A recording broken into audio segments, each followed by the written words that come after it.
In today's business world, the competition for careers continues to be fierce and demanding. Every year, millions of men and women enter the job market trying to be the top candidate for each position they pursue.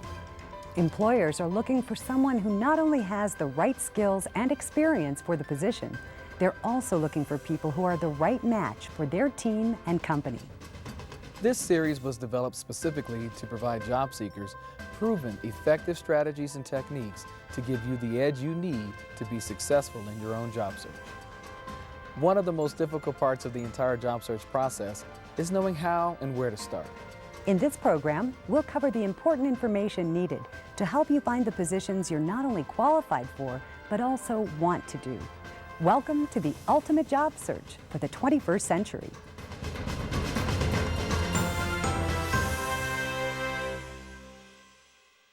Hello, I'm Brett Anderson. Thanks for joining us. And I'm Tia Marlier. The purpose of this series is to answer the many questions you may have as you execute a successful job search. We'll go into detail on the elements necessary for a job search and the different approaches that work the best to help you find the career you're interested in. We're also going to discuss ways in which you can utilize the internet as an effective tool in your job search. But getting the job doesn't end the process. We'll explain how to be an effective, valuable team member and look at ways in which to move ahead in a company or organization. Along with the series is an interactive workbook for you to access throughout your job search. It will provide you the essential tools you'll need to fill out applications, access online resources, write your resume, and help you succeed in the job interview. When done correctly, you will find a thorough, effective job search requires hard work, and it can be a full-time job in and of itself. But it's worth the effort when you find the career you want. No matter where you are in your career transition, whether you're graduating from school or changing careers, transitioning out of the military, been laid off from work, or looking for your first job, we begin with answering the first most difficult question: where do I start? I don't really know if the skills I have will match up with what an employer is looking for, or if I have to do a completely different job. I just don't know if I have what it takes. I did some pretty specialized work in the military. I hope some of it would transfer over to jobs in the civilian world. You know, I've gone pretty much as far as I can go with my current company. Now I'm looking for a career where I could further advance. Knowing how and where to start is one of the more difficult parts of the process. So let's begin the job search by completing your self-assessment, by looking at your skills and the qualifications you have, and then evaluating the kind of interests and preferences you have in a job. This will lead you into finding a position you like and one where you can be a success. The first step of your self-assessment is analyzing your skills and determining what you are good at. When I was growing up, I used to do all sorts of things with my dad around the house. Things like remodeling the kitchen, finishing a bathroom, drywalling the basement, even building a storage shed. It really gave me the skills and background that I needed to find the job that I wanted to do. I've been playing computer games and fiddling with these things all my life, so I'm pretty much self-taught. And I can figure out things fairly quickly. It's just, I don't know which area of computers I want to pursue. Which type of career is the right one for me? Or even if I need any type of certification. I just don't know.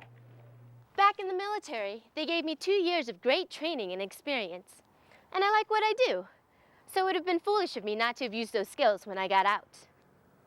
To look at what skills and abilities you have, you need to identify your own experiences and what you're good at. Focusing on your own personal skills will more than likely direct you to the types of career fields for which you're qualified. It's hard to hire a person who doesn't have any previous experience in that field doing it.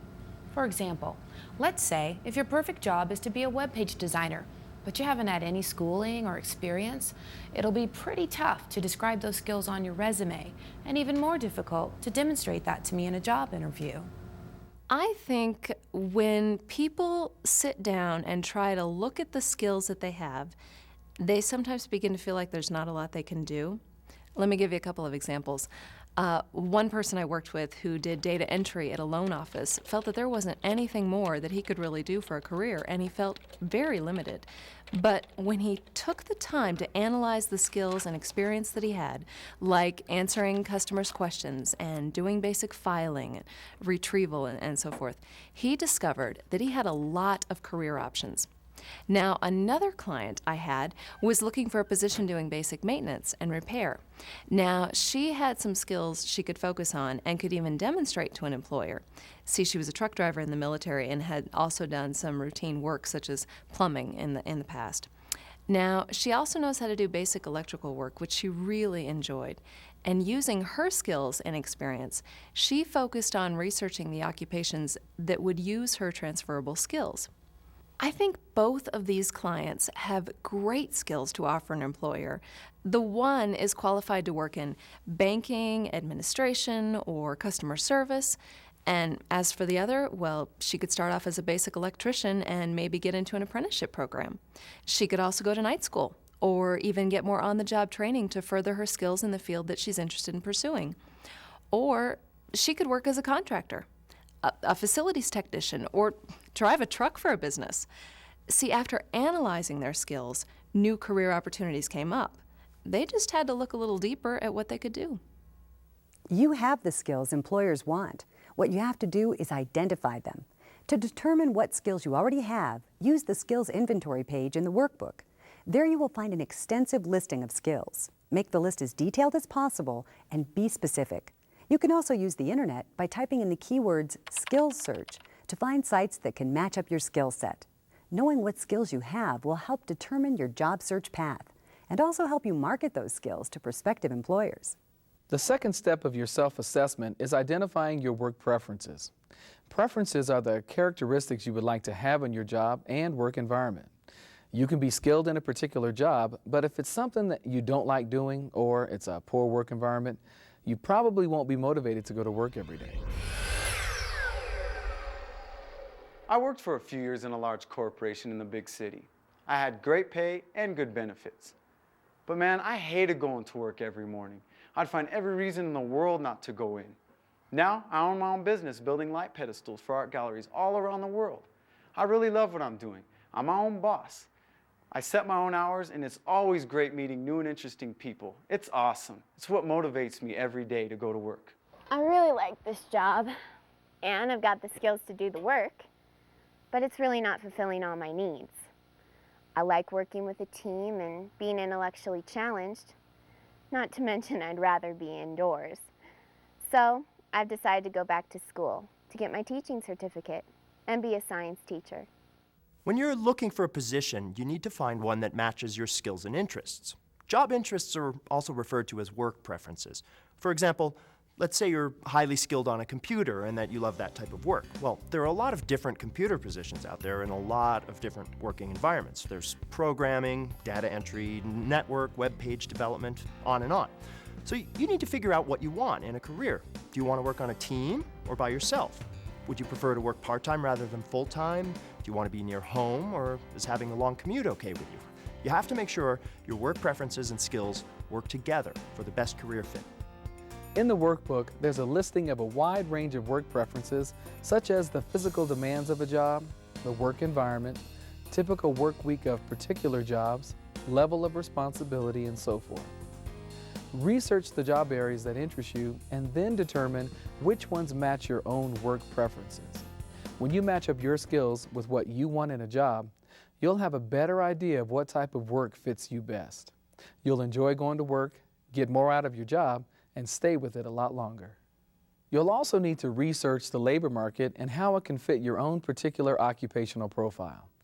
In the workbook, we've provided a list of web resources which can be used to research labor market information, as well as how to use them. You can research by location, the salary range of the position, the skills and abilities required for the occupation, even trends of that particular field. By researching the labor market information, you'll have a better idea of the best position for you. It'll be important to look at the financial aspects as you go through your job search, figuring out your current expenses, as well as the type of salary you need from a job. Let's first take a look at how much you may need to budget for while you're looking for a job. I was laid off about 9 months ago, and I knew it might take a long time to get another job. So I really had to cut back. I'm glad I did. Yeah, we had to get pretty creative. Like, instead of going out to eat a few times a week, we now limit ourselves to ordering a pizza or watching a video at home every once in a while. That was one of the things that we decided we could do without during that time. Cutting corners was difficult at first, but if we didn't, I have a pretty good idea of the dire straits we'd be up against. There's no way you can predict how long it will take to find a job. It can take 2 weeks, 6 months, sometimes even longer. So you need to set up a realistic budget right away. Making a list of all your financial obligations and then evaluating which items you can do without during your job search can help conserve your finances, like disconnecting the cable TV for now, maybe taking the bus more often, or even going out to dinner less frequently. Whatever it may be, look at putting off any major or unnecessary expenses you're considering, like buying a new car or upgrading your computer. The best scenario, of course, is that you'll find a job right away and you won't have to make a lot of adjustments. But financially, planning for this transition period is a crucial step. One thing you may want to consider is working a part-time job during the evenings or the weekends. An idea would be something like pizza delivery, or maybe working in retail, or even driving a paper route. Doing something will at least give you some income during this time to help pay the bills. And sometimes part-time or temporary jobs can also lead to full-time opportunities. And it's a lot easier to find a job when you have a job. This way, you don't necessarily need to feel obligated to take the first one that just comes around. Just don't stop looking. In the workbook, we've created a financial worksheet to help you calculate expenses. Use this to total all of your expenses. The bottom line will show you what your monthly expenditures are and what you need to plan for. You may have to go back periodically and reevaluate all of your expenses to see what you can do without or where you can save money. Before you can accept a job, you need to know how much the job will pay. Let's take a look at the second financial hurdle you will certainly face in your job search: determining what salary will be sufficient for you. When I accepted my current job, it was actually a pretty good offer. Then I got my first paycheck. What a surprise. I had no idea they would take out so much. Now my take-home pay doesn't look anywhere near as good as it did in the original offer. A lot of people accept a job offer and think the salary looks pretty good. Or maybe it's a little lower than they'd hoped for, but they figure they can get by. However, when they see their first paycheck and they have bills they need to pay, reality hits. We also have a benefits package where we deduct their health insurance, retirement, not to mention taxes and other things. These deductions account for almost 1/3 of their paycheck. Now, even though many of these items are benefits, it lowers the actual take-home pay. One of the toughest parts to figure out when accepting a job is how to address the dreaded salary question. You should know the amount of income you need to make from a job before you actively start your job search. Remember to take into account taxes and benefits. So if you've identified the salary you need up front, when the employment offer is made, you can be ready to make the best decision for you and your situation. Once you have completed the budget worksheet in the workbook, you can use it to help identify your salary range. It's possible you may not begin at the salary you were hoping for, but the longer you stay with the job, the more your potential income will grow. In your job search, you will be filling out employment applications, sending resumes, searching for jobs online, along with keeping a number of records and documents you'll need throughout the job search. In order to carry out an effective job search, you need to get organized. A good way to do this is to develop your own personal job search portfolio. This portfolio is a complete, up-to-date history of your experiences and other essential information you'll need, all in one place. Once created, this will be an effective tool you can easily refer to during your job search. Your personal job search portfolio should contain your personal records, your master application, and depending on the type of job you're seeking, examples of your work. The first section of your portfolio is your personal papers. These are items that employers may ask for or items you may need to refer to in order to complete employment paperwork, such as W-9 forms or applications. You'll want to include your driver's license or ID card, your Social Security card, and specific documents that pertain to your occupation. For example, if you are looking for a position which requires driving or commercial trucking, then a copy of your motor vehicle record would be an item you'd include in your portfolio. If you are not a natural-born citizen of the United States, you will need your naturalization papers or your passport and green card. Separate all these items into the personal record section of your portfolio. The next section you need in your portfolio is your master application. This information will be necessary to refer to when you write your resumes and fill out job applications. An example of a master application is in your workbook. The master application includes your job experiences, starting with your most recent job and working backwards. Include company names, addresses, contact information for your previous supervisors, your job titles, dates of employment, salary history, and a complete, succinct description of your job duties. Also list any accomplishments and awards you may have earned in each position. When describing your job duties, list all those duties in detail. Then when you fill out an actual employment application, you can highlight the skills directly relating to the particular job you're going after. Employers are looking for key words or phrases they can match up in the application process.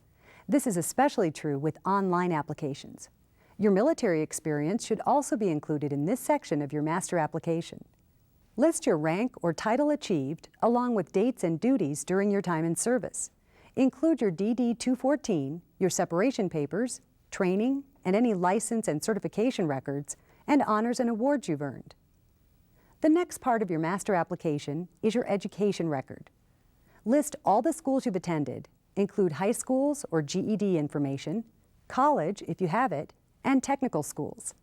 Also add any additional training and education you've received. For example, computer classes or programs you've taken, special skills courses or certification classes you've completed. You'll need to include attendance dates, contact information, and the major areas of study. It's a good idea to have a record of all your transcripts and any honors, certificates, and diplomas you've received. Finish off your master application with a list of any special interests you may have. These include hobbies, community activities, and any volunteer work you've done, which are not included under the employment history section. You'll find areas of the master application where it may be difficult to answer. It's important to respond to those types of questions effectively so you get the best opportunity to interview for the position. On an application form, an employer can ask you questions on health issues, any convictions you may have, and reasons for leaving a job. It's better to be prepared and knowledgeable in addressing these now when filling out your master application. And then, when you complete the actual employment application, you will have everything you need to answer the tough questions. There may also be other areas on your master application that you may not be able to fill in, and rather than leaving the area blank, simply write in NA for not applicable. Be honest, and don't exaggerate or leave anything off your master application. Refer to the workbook for helpful suggestions and examples of how to address difficult parts of the application. Once you've finished filling it out, have someone look it over for accuracy, spelling errors, or any suggestions they may have before you use it in your job search. The master application is designed to be your own personal reference tool you will use during your job search to complete employment applications, so be sure it's complete and accurate. The last section you want to add to your job search portfolio are examples you may need to use to show an employer.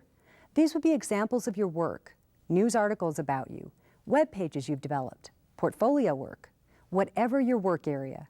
This includes letters of recognition, a complete list of references, personal licenses and certifications, anything which can enhance your chances at the job or which demonstrates your abilities. The idea is to include all the items in your portfolio an employer may need to know about you. Now realize not every occupation will require every item. Keep this information organized and up to date by putting it into a 3-ring binder or folder. You can then use a smaller folder or professional portfolio to take with you when you fill out job applications and go on interviews. Check your workbook to see detailed information of what you'll need to include in your job search portfolio. Then be sure to print out your information and add it to your portfolio. You'll find there's a lot to keep track of throughout your job search process. It's important to map out a plan of everything you have to do and follow it. The workbook gives you an example of a daily schedule that will help keep you focused on your job search and help manage any problems that may turn up. This schedule will allow you to note what contacts you need to make, interviews you need to set up, and telephone calls you've made, all with the design of laying out your daily job search routine. Don't forget to include all names, addresses, phone numbers, websites, and email addresses of your contacts. You may also have employers calling you to set up an interview or request additional information. So create a simple, professional message on your answering machine so you don't miss any important phone calls. Hi, you've reached Danielle Richardson. Today is Thursday, June 19th. I'm sorry I'm away from the phone right now, but your call is very important to me. Please leave a detailed message and I will be sure to return your call as soon as I can. Thank you very much for calling and have a great day. By planning your activities and organizing your time and materials, you can keep your job search focused and on track. Refer to your schedule every night before you go to bed so you're ready for the next day. The computer is also an important tool in your job search. Employers may correspond with you by email, so it's critical to use this professionally and check it regularly. This is where many people fail when relying on the internet in their job search. I probably receive over 40 emails a day from prospective applicants. With that many, it's frustrating to see the ones that are poorly written, using all lowercase, incorrect punctuation, or even something as simple as misspelled words. How hard is it to read through what you've typed to an employer before you send it? I don't know who these people are or what they want. I assume they're looking for a job. And you've heard of first impressions. You have to write emails professionally to get my attention. Everybody thinks email is a simple way to communicate. And if you're talking about the convenience and ease of it, it is. Unfortunately, people tend to get either too risky or too lazy in this type of communication. So you need to be very careful here. Letters and messages you send to an employer need to be professional and to the point. Always write your emails in business format and make sure your message is clear. Use proper grammar and spell check. However, don't rely only on spell check to correct mistakes in your email. And you also need to stay away from using colored fonts and crazy text, adding pictures or moving icons. Now, those are cool when you send it to your friends, but on your job search, stay professional. Be sure to read through the email carefully before sending it. Your email is the first impression with an employer, and you don't want it to be unfavorable. Contrary to popular belief, email is usually not the first mode of communication you should use in your job search. It's more of a basic tool available to you. It may seem a lot easier, but picking up the telephone and calling me is a more effective way to get my attention. During your job search, there's a very good chance you'll be filling out applications and sending resumes online, either directly to company websites or through one of the numerous career websites that are available. And in many cases, you'll be asked to use a username and password to access those accounts or respond to a job inquiry. Consider using the same username and password in your job search to stay organized. And when it comes to email account addresses, be safe and create a professional address employers can respect. Along with that, keep email responses in a separate folder so you can keep track of all of the resumes you send and correspondences you receive. After 20 or so applications with different passwords and contact information, it can become confusing and frustrating when trying to respond to the perfect job announcement. Obviously, searching for a job can be a stressful undertaking. When you add in rejection letters and the lack of responses from your applications and resumes, classic symptoms of anger and frustration can begin to set in. And if depression sets in, it can almost paralyze your job search. No matter how ready you are for the job search, you cannot avoid the anxiety that comes with looking for a job. However, having a plan and organizing your job search can go a long way towards keeping your focus and goals in sight. Don't give up. The right job is out there for you. I got laid off 8 months ago. I can't tell you how stressful that was. I had no idea how long it would last. I kept myself focused and I made myself work at looking for a job. First few weeks I stuck around the house, doing the usual thing. Emailing resumes, looking online, thinking I would get a job right away. But after a while, I had to get out of the house. So I started working out a few times a week, going for walks, getting out, and talking to people.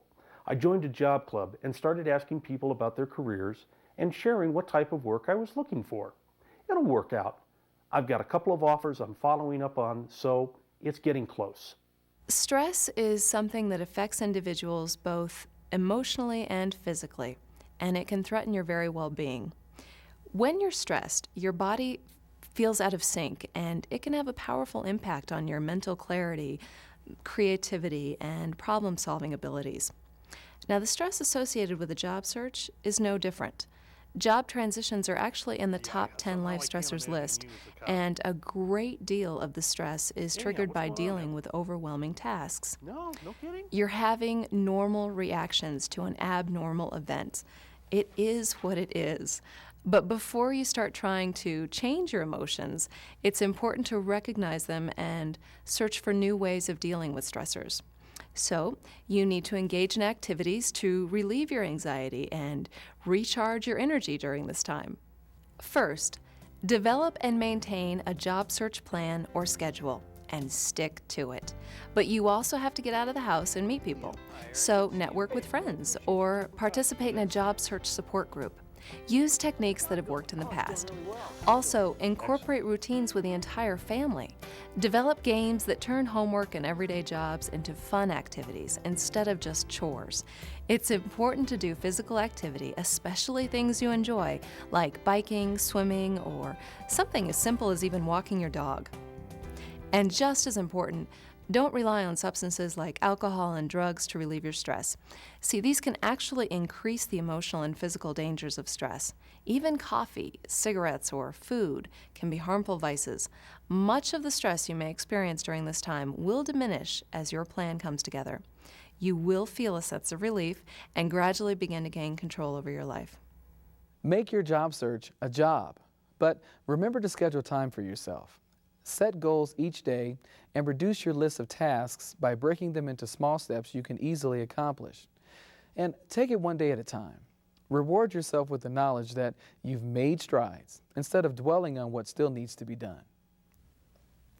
Feelings of stress during a prolonged job search, if not recognized and resolved, may lead to further problems.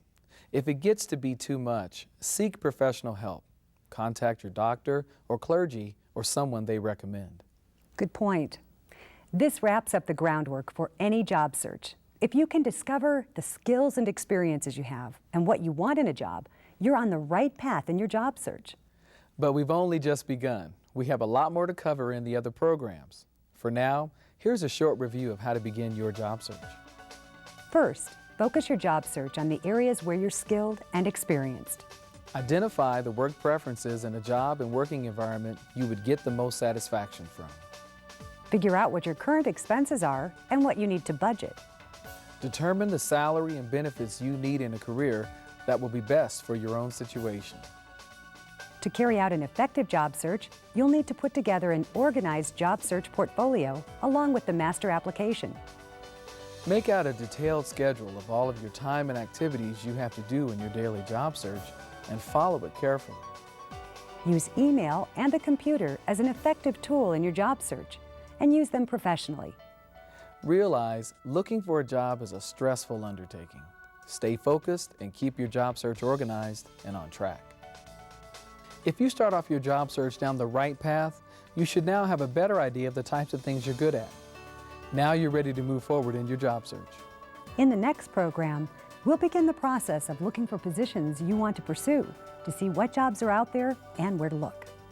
We'll also go into detail on the different tools, resources, and techniques available to help you find the right career for you. Thanks for watching.